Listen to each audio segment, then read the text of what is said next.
नमस्कार। आप सभी का चंद्रा ग्लोबल स्टडी के इस प्लेटफॉर्म पर स्वागत है।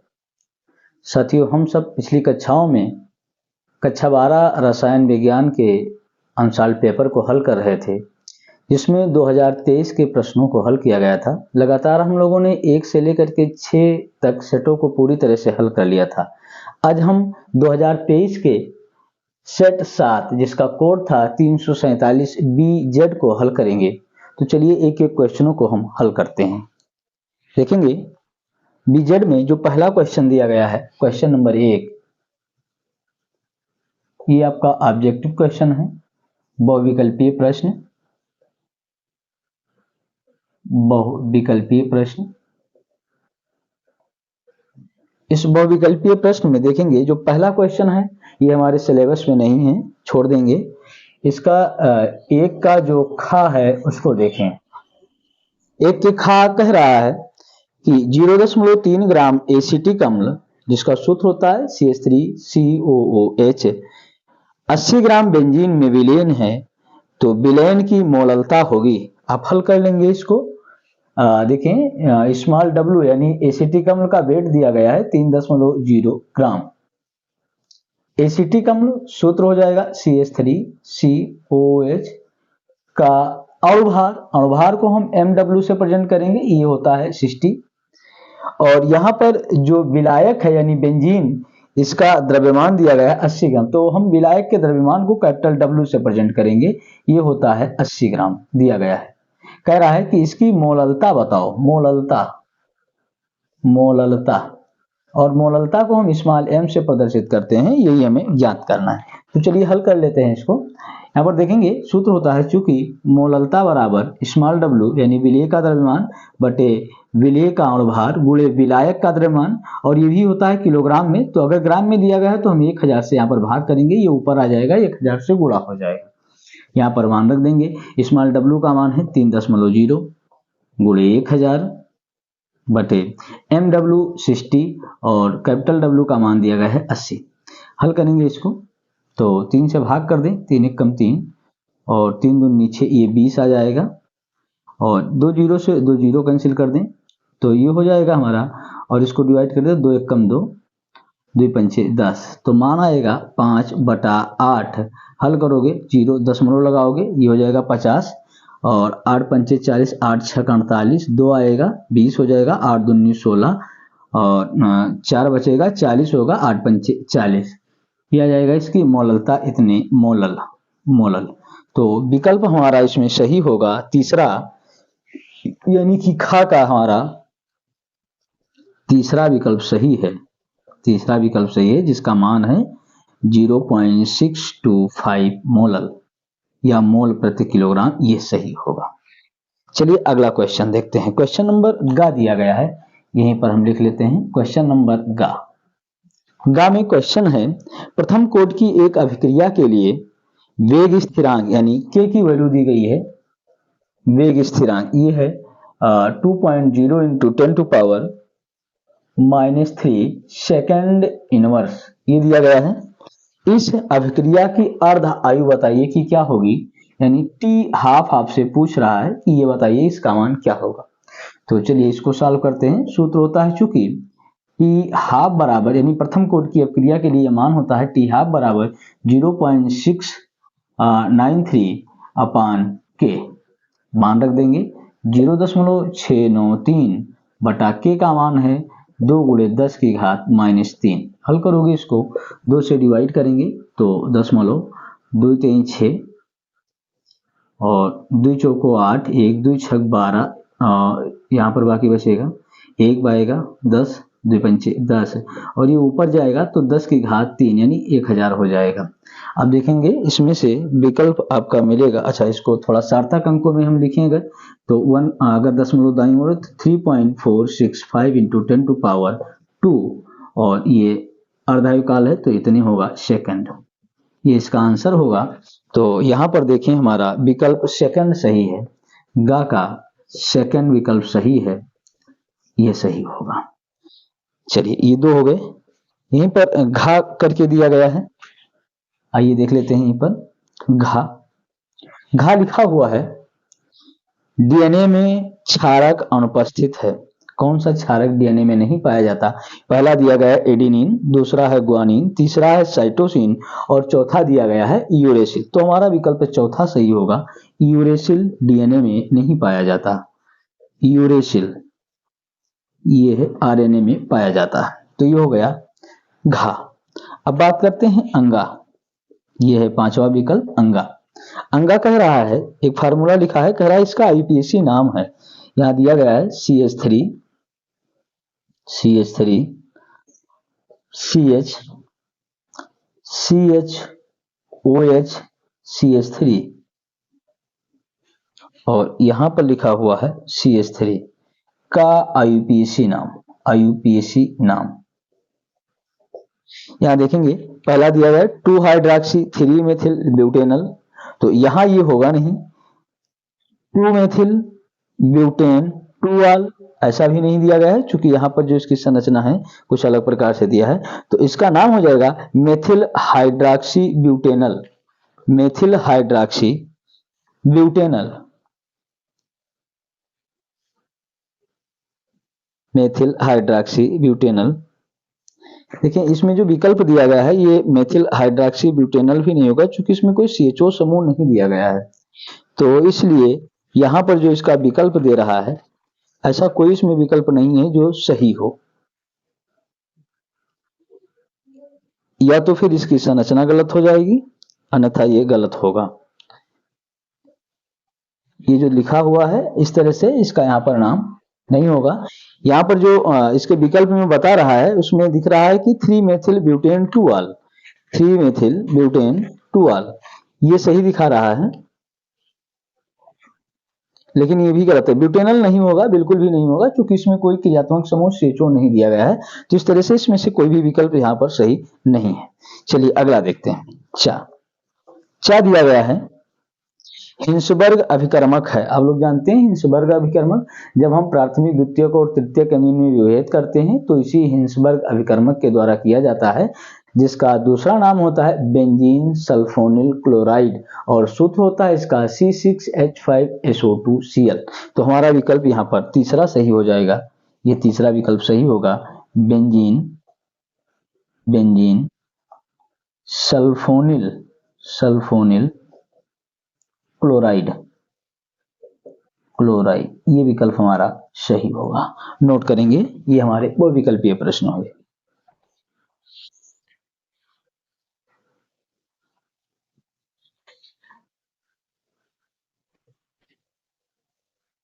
उम्मीद है आपने इसे लिख लिया होगा। तो चलिए अब हम अगले प्रश्न की ओर बढ़ते हैं।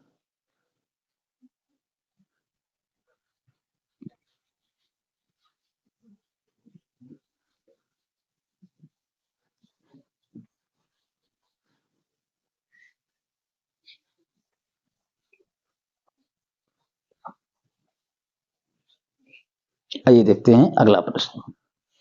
Question number 2। क्वेश्चन नंबर 2 दिया गया है। पहला सवाल, 2 का का और खा ये दोनों सिलेबस में नहीं है, तो इसको हमें नहीं हल करना है। दूसरे का गा देखेंगे। क्वेश्चन नंबर 2 का गा में कह रहा है कोलराउस का नियम क्या है और इसके अनुप्रयोग लिखिए। आपको पिछले कई सेटों में ये क्वेश्चन मिला है, जिस हिसाब से लगता है कि ये बहुत ही ज्यादा इंपॉर्टेंट क्वेश्चन है। तो चलिए देखें, हेडिंग कर लेंगे आप लोग कोलराउस का नियम। कोलराउस का नियम, कोलराउस का नियम और लिखें यहां पर इसकी परिभाषा लिख लेंगे। आप पहले से भी लिख चुके हैं तो लिखेंगे किसी विद्युत अपघट्ट की अनंत तनुता पर, किसी विद्युत अपघट्ट की अनंत तनुता पर तुल्यांकी चालकता, अनंत तनुता पर तुल्यांकी चालकता ब्रैकेट में लिख लेंगे lambda infinite EQ, lambda infinite EQ तुल्यांकी चालकता कामान उसके धनायनों एवं ऋणायनों की अनंत तनुता पर की अनंत तनुता पर तुल्यांकी चालकताओं के योग के बराबर होता है। तुल्यांकी चालकताओं के योग के बराबर होता है। और नीचे लाइन से इसकी हम सूत्र लिख लेंगे, लैम्डा इनफाइनाइट इक्विवेलेंट बराबर 1/n plus lambda infinite positive ion plus 1/n minus lambda infinite negative ion. नीचे लाइन से लिख लेंगे, जहां n प्लस व n माइनस विद्युत अपघट्य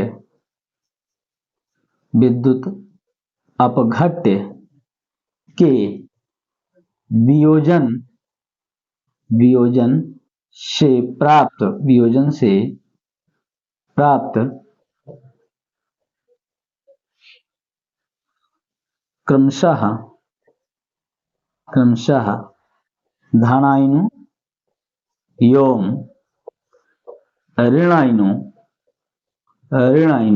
के आवेश हैं। तो ये हो जाता है हमारा कोलराउस का नियम। कोलराउस के नियम के बाद में इसी में क्वेश्चन कह रहा है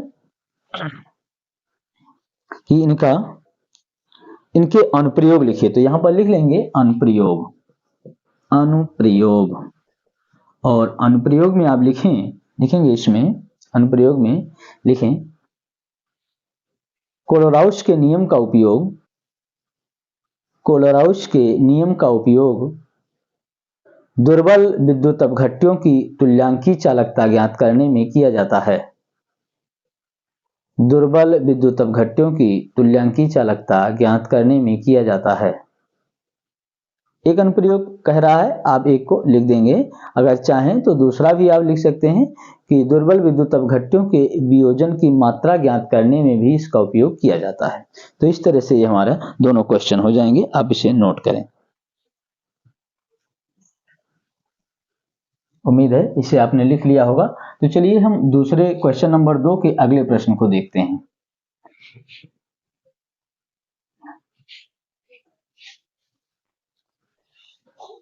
आइए देखते हैं क्वेश्चन नंबर 2 का घा कह रहा है, एक विद्युत अनपघट्य के 2 ग्राम को 50 ग्राम बेंजीन में घोलने पर इसके हिमांक में 0.40 केल्विन की कमी हो जाती है। बेंजीन का हिमांक अवनमन स्थिरांक 5.12 केल्विन किलोग्राम प्रति मोल है। विलेय का मोलर द्रव्यमान ज्ञात कीजिए। तो चलिए जो वैल्यू दी गई है हम उसको नोट करते हैं।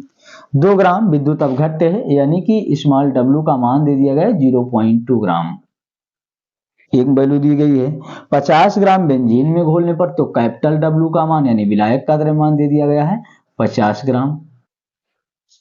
फिर कह रहा है कि घोलने पर इसके हिमांक में कमी आती है 0.40 केल्विन की, यानी कि डेल्टा TF का मान दिया गया 0.40 केल्विन, ये इतने की यहाँ पर कमी आ जाती है। फिर देखेंगे, कह रहा है बेंजीन के हिमांक अवनमन स्थिरांक यानी कि KF की वैल्यू यहाँ पर दी गई है 5.12 केल्विन किलोग्राम प्रति मोल, ये दिया गया है। कह रहा है विलेय का मोलर द्रव्यमान यानी MW बताइए। तो ये यहाँ पर सवाल दिया गया है। चलिए इसको हम हल करते हैं। आइए देखिए, मोलल अवनमन स्थिरांक का जो फार्मूला बताया गया है वो होता है डेल्टा TF बराबर KF इंटू स्मॉल w गुणे 1000 बटा MW इंटू कैपिटल W, यानी कि आप जानते हैं सूत्र कि मोलल अवनमन स्थिरांक मोललता के समानुपाती होता है। तो यहाँ पर देखेंगे ये W गुणे 1000 बटे MW इंटू कैपिटल W, ये मोललता का सूत्र हो जाएगा। और जब हम यहाँ पर समानुपाती का चिन्ह हटाते हैं तो यहाँ पर स्थिरांक लगा देते हैं KF, वही फार्मूला यहाँ पर दिया गया है। हमको ज्ञात क्या करना है, MW की वैल्यू ज्ञात करनी है। तो इसको हम यहाँ पर पक्षांतर करके और MW बराबर लिख लेते हैं। तो ये हो जाएगा KF इंटू, यहाँ पर हम गुणे का चिन्ह लगा लेते हैं, into capital W small W गुणे 1000 बटा यहाँ आ जाएगा डेल्टा टीएफ और गुणे कैपिटल डब्ल्यू, यहाँ पर गुणे का चिन्ह लगा देते हैं। बस यहीं पर वैल्यू सभी हमें रख देना है और मान मिल जाएगा। के एफ का मान है 5.12, स्मॉल डब्ल्यू दिया गया है 2 गुणे 1000 बटे डेल्टा टीएफ का मान है 0.4 और कैपिटल डब्ल्यू दिया गया है 50 ग्राम। हल करेंगे हम यहाँ पर, तो यहाँ पर देखेंगे 4 जीरो कर देंगे, 2 अंक पर दशमलव है, दोनों को हटा दिया जाएगा। अब इसको हल कर लें, 2 से डिवाइड करोगे तो ये आ जाएगा 20 दूना 40, 1 जीरो और 1 जीरो से 2 जीरो कट जाएगा, 5 दूनी 10 से ये 10 कैंसिल हो जाएगा। आपका मान मिल जाएगा 512, यहाँ अणुभार है तो ग्राम प्रति मोल, यही हमारा आंसर हो जाएगा 512 ग्राम प्रति मोल। अब इसे नोट करें।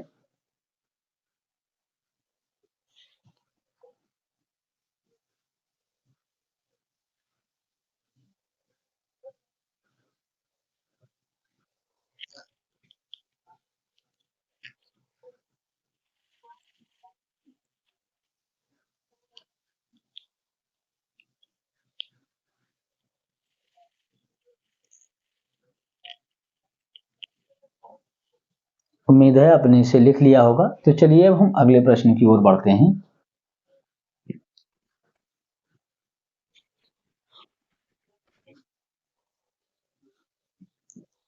आइए देखते हैं अगला प्रश्न। अगला प्रश्न दिया गया है क्वेश्चन नंबर 3। क्वेश्चन नंबर 3 कह रहा है, पहला सवाल का इसका जो है सिलेबस से हटा हुआ है, खा भी सिलेबस से हटा हुआ है। हम क्वेश्चन नंबर ग से इसको हल करेंगे। क्वेश्चन नंबर ग, और ग में भी 2 क्वेश्चन दिया गया है। कह रहा है कारण सहित स्पष्ट करो, कारण सहित स्पष्ट करो, स्पष्ट करो। पहला क्वेश्चन, इसमें पहला क्वेश्चन कह रहा है कि Ni निकिल Cl4 -2 अनुचुंबकीय है, जबकि NiCO4 प्रतिचुंबकीय है, यद्यपि दोनों चतुष्फलकीय हैं। तो ऐसा क्यों है कि एक अनुचुंबकीय है और दूसरा प्रतिचुंबकीय है? तो हम इसके बारे में इसका आंसर लिखेंगे। तो आप लोग इसका उत्तर लिखना शुरू करेंगे। लिखें, आंसर में लिखेंगे, लिखें NiCl4 -2, NiCl4 -2, नाम लिख लेंगे इसका। यहां पर देखें टेट्राक्लोराइडो, नाम लिख लें टेट्राक्लोराइडो निकलेट सेकंड, नाम लिख देते हैं यहां पर tetrachlorido nickelate, nickelate, nickelate second, tetrachlorido nickelate second. Ion, ion चतुष्फलकीय है, आयन चतुष्फलकीय है। आगे लिखें, इस संरचना में या इस ज्यामिति में, इस ज्यामिति में 2 अयुग्मित इलेक्ट्रॉन, 2 अयुग्मित इलेक्ट्रॉन पाए जाने के कारण, 2 अयुग्मित इलेक्ट्रॉन पाए जाने के कारण इसकी प्रकृति अनुचुंबकीय है, इसकी प्रकृति अनुचुंबकीय है, इसकी प्रकृति अनुचुंबकीय है। ये अनुचुंबकीय क्यों है? क्योंकि इसकी संरचना में 2 अयुग्मित इलेक्ट्रॉन पाए जाते हैं और जहां अयुग्मित इलेक्ट्रॉन होंगे वो अनुचुंबकीय होता है।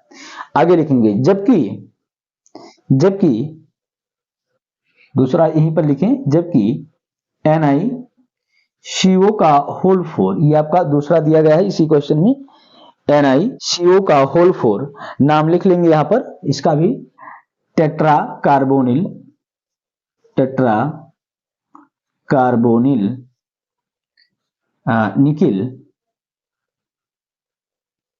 Tetra carbonyl nickel 0। यहां पर इसकी ऑक्सीकरण संख्या जो है, ऑक्सीकरण अवस्था 0 है। देखें टेट्रा कार्बोनिल निकिल 0 संकुल, संकुल भी चतुष्फलकीय है, भी चतुष्फलकीय है,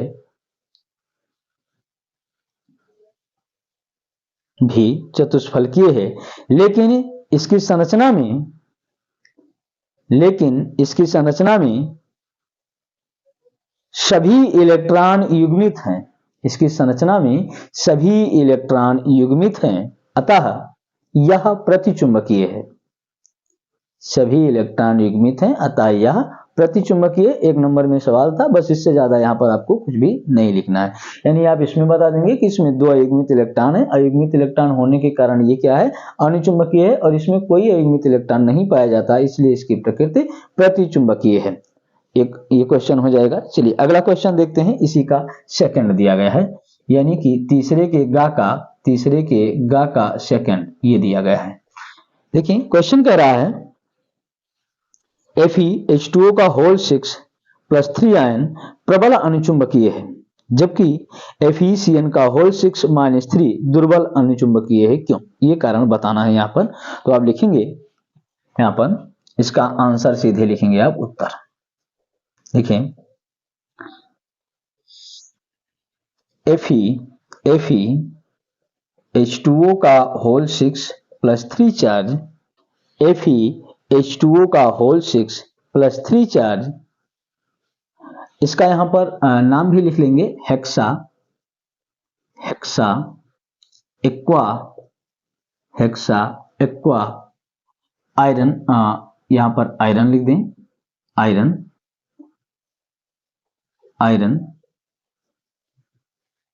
iron third, hexa aqua iron third. Ion एक उच्च चक्रण अष्टफलकीय संकुल है। आयन एक उच्च चक्रण अनुचुंबकीय संकुल है। इसमें 5 अयुग्मित इलेक्ट्रॉन पाए जाते हैं। इसमें 5 अयुग्मित इलेक्ट्रॉन, ऐसे लिखें, इसमें 5 अयुग्मित इलेक्ट्रॉन की उपस्थिति के कारण यह प्रबल अनुचुंबकीय है। इसमें 5 अयुग्मित इलेक्ट्रॉनों की उपस्थिति के कारण यह प्रबल अनुचुंबकीय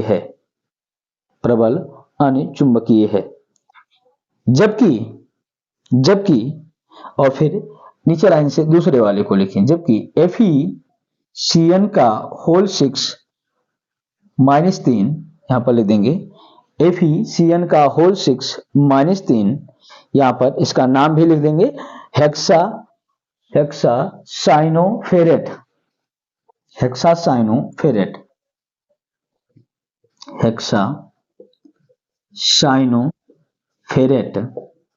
और इसकी ऑक्सीकरण संख्या लिख देंगे, यहाँ पर -6 होगा, इधर जाएगा तो थर्ड आएगा, लिखेंगे हेक्सा साइनोफेरेट थर्ड। आयन एक न्यून चक्रण अष्टफलकीय संकुल है। न्यून चक्रण अष्टफलकीय संकुल यौगिक है, यह संकुल है। इसमें केवल एक अयुग्मित इलेक्ट्रॉन पाया जाता है। अतः यह दुर्बल अनुचुंबकीय है। यहां पर इसके आपको इलेक्ट्रॉनिक विन्यास नहीं दिखाना है, क्योंकि क्वेश्चन 1 नंबर का है, इससे ज्यादा यहां पर कुछ भी नहीं लिखना है। ठीक है, तो आप यहां पर बता रहे हैं कि चूंकि इसमें 5 अयुग्मित इलेक्ट्रॉन पाए जा रहे हैं, इसलिए यह प्रबल अनुचुंबकीय है। इसमें केवल एक अयुग्मित इलेक्ट्रॉन पाया जा रहा है, इसलिए ये दुर्बल अनुचुंबकीय है। तो ये क्वेश्चन होगा 3 का गा का सेकंड। चलिए अब हम देखते हैं अगला क्वेश्चन। क्वेश्चन नंबर घा दिया गया है, 3 का घा। चलिए देखते हैं, लिखा है पॉलीपेप्टाइड क्या है, उदाहरण सही लिखिए। तो आप जानते हैं कि जो प्रोटीन होती है वो एक प्रकार की पॉलीपेप्टाइड ही होती हैं। तो आप यहां पर हेडिंग कर देंगे पॉलीपेप्टाइड, और पॉलीपेप्टाइड के बारे में यहां पर परिभाषा लिखें। जब 10 या 10 से अधिक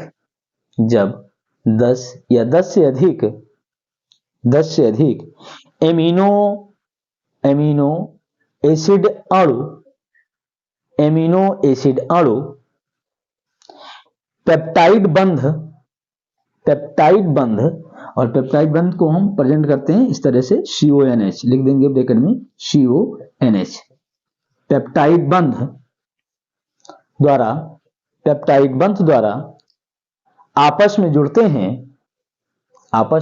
हैं तो प्राप्त परिणामी उत्पाद पॉलीपेप्टाइड कहलाता है। प्राप्त परिणामी उत्पाद पॉलीपेप्टाइड कहलाता है। तो ये हो जाती है इसकी परिभाषा। और आप चाहें तो लिख सकते हैं कि प्रोटीन अणु पॉलीपेप्टाइड होते हैं। नीचे लाइन से लिख दीजिए कि प्रोटीन अणु पॉलीपेप्टाइड होते हैं।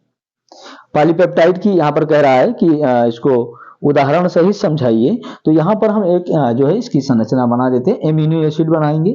तो देखेंगे ये होता है NH2 CHR और इसी से यहाँ पर पॉलीपेप्टाइड बंध बनता है। फिर ये जुड़ता है NH CHR फिर यहीं से CONH जुड़ जाता है NH CHR और COOH, और ये इतना जो भाग होता है इसका, ये बार बार करके रिपीट होता रहता है, ये इतना भाग। तो ये होता है एक हमारा पॉलीपेप्टाइड की संरचना। तो यहां तक हमारा क्वेश्चन नंबर 3 होता है। उम्मीद करते हैं आज ये 1 से लेकर के 3 तक सारे प्रश्न आपको अच्छी तरह से समझ में आए होंगे। परीक्षाएं आपकी बहुत ही नजदीक आ रही हैं, तो आप लोग अच्छी तरह से अपनी तैयारी करते रहिए। तो चलिए इसके अगले प्रश्नों को हम अगली क्लास में देखेंगे। तब तक के लिए आप सभी अपना ख्याल रखें। जय हिंद, धन्यवाद।